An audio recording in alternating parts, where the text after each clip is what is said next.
প্রিয় ক্রিকেট প্রেমী ভাই ও বোনেরা, আশা করি সকলেই ভালো আছেন। আলহামদুলিল্লাহ, আমিও ভালো আছি। যাই হোক, একটা ভিডিও নিয়ে আসলাম ক্রিকেট নিয়ে। গতকালকে তো এশিয়া কাপের ফাইনাল খেলা শেষ হয়ে গেল। যাই হোক, মনে বড় কষ্ট নিয়ে ভিডিওটা দিতেছি, কারণ যে জায়গায় ট্রফিটা আসার কথা বাংলাদেশের, দর্শকরা যে স্বপ্ন দেখছাল যে এশিয়া কাপে বাংলাদেশ ফাইনাল খেলাইয়া ভারতকে হারাইয়া কাপটা নিয়ে যাবো।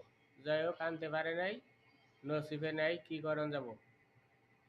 তো যাই হোক, কিছু কথা বলবার চাই ইন্ডিয়া পাকিস্তান নিয়ে।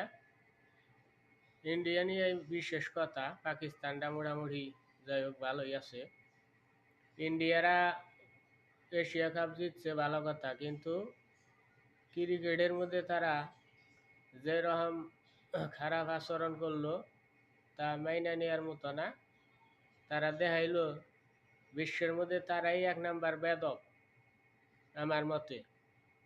তারা 3-4 ম্যাচ যাই খেলাইলো পাকিস্তানের সাথে কোনোদিনই হ্যান্ডশিপ করে নাই। না করলেও তারা জয় লাভ করলি ভালো কথা, তারা যে ট্রফিটা নিবি হেটা নিবারও যায় নাই। মহসিন নাকবি হইলো পাকিস্তানির দিকে গেল না আনবার, এত বড় হিংসা অহংকার থাকো। এই জন্যই তো ইন্ডিয়া আমার জাত শত্রু। ইন্ডিয়া নাগাল এবার খারাপ মনের মানুষ আমার মনে হয় বিশ্বে কোথাও নাই। প্রিয় দেশবাসী, আপনারা অনেকেই হয়তো সহমত হবেন, অনেকেই হয়তো হবেন না। যারা হিন্দুবাদিত্ব বিশ্বাস করেন, ইন্ডিয়াকে সাপোর্ট করেন, তাই আমার কোনো অসুবিধা নেই। ইন্ডিয়া আমার জাত শত্রু, এটা প্রতি ভিডিও দিতেছি। তারা জয় লাভ করছ, ভালো হয়েছে।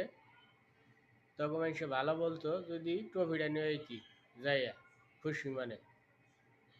হ্যাঁ, হইলো বয়স্ক লোক মহাসিন নাকবি যারা ক্রিকেট খেলাইছে। মহসিন নাকবির ছেলের বয়সের পোলাহান তারা, তার কাছে গেতে তাগো এত সমস্যা। কি সমস্যা? হ্যাঁ, কি কিছু করছে? খারাপ কিছু তো করে নাই।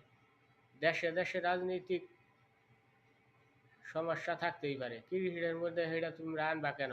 আমার দাবি হইলো এটাই। তারা ওই খারাপ মনের পরিচয় দিছে আমার মনে হইতেছে। জিতছ, নাম হইছে, পুরস্কার পাইছ, সবই নিছ, কিন্তু তোমাকে মনটা যে পরিষ্কার না এটা তোমরা জানাইলা প্রিয় দেশবাসীদের সবাই, বিশ্বের মানুষ দেখলো।